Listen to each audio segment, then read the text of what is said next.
So yun nga, isang magandang. So nandito na naman tayo sa kadiliman ng kabundukan at napapunta na naman tayo dito sa madilim na lugar. Kaya nga ito na nangunguha kami ng awak kung ano ba ito para sa tulo ano ko si Mrs.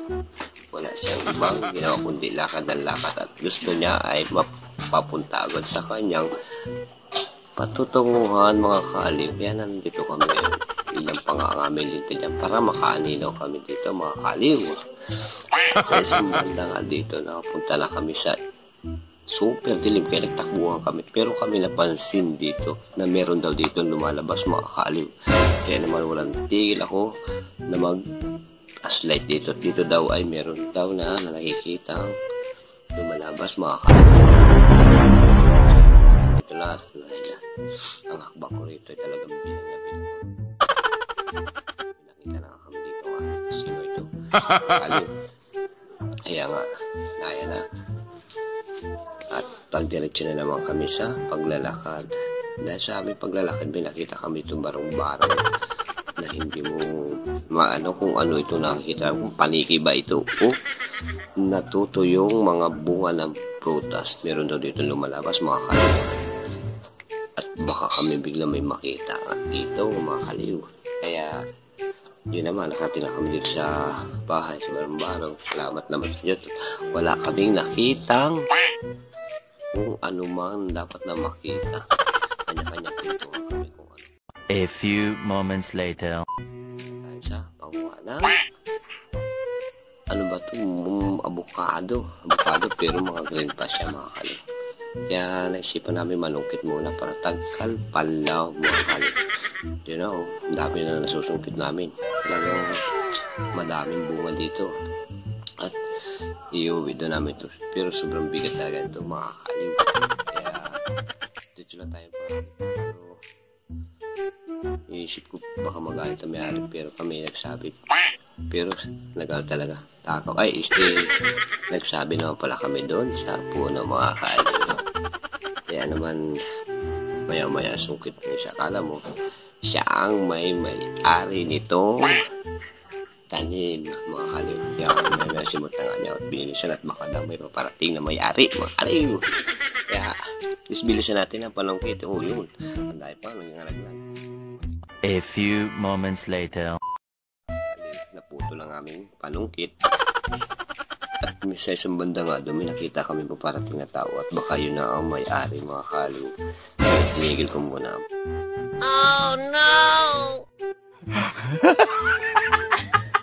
Gusto ng aking panungkit mga kaaliw. Kaya siyempre nervous kami. Tinigil muna namin ang panunungkit ng avocado mga kaaliw.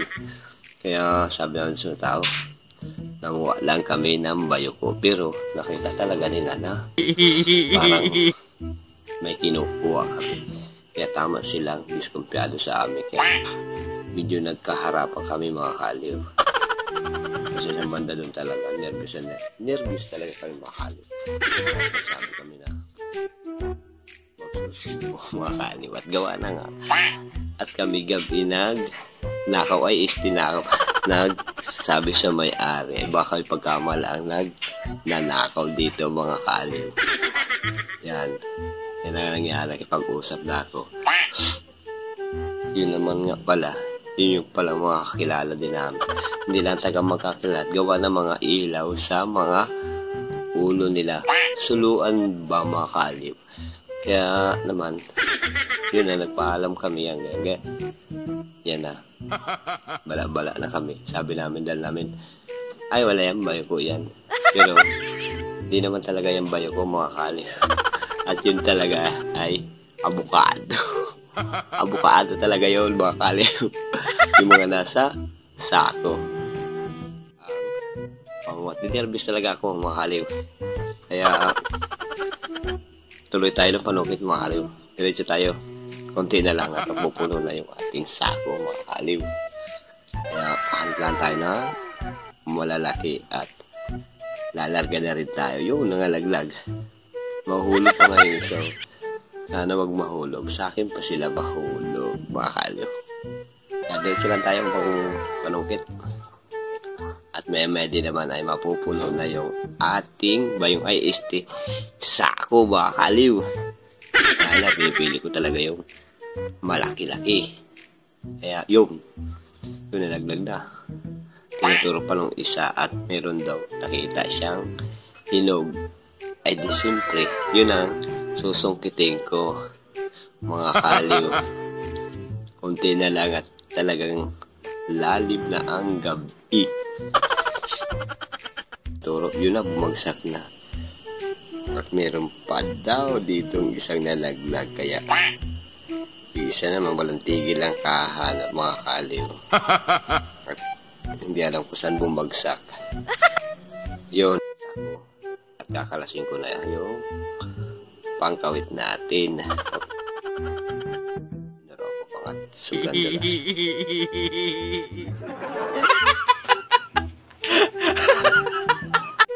Sobrang haba talaga. Ang hirap isungkit, mga kaliw. Kaya hanap lang tayo ng susungkitin pa medyo mababa-baba. Pinagdalawahan na nga namin at gawa na masyadong mabalam pag isa ang panungkit.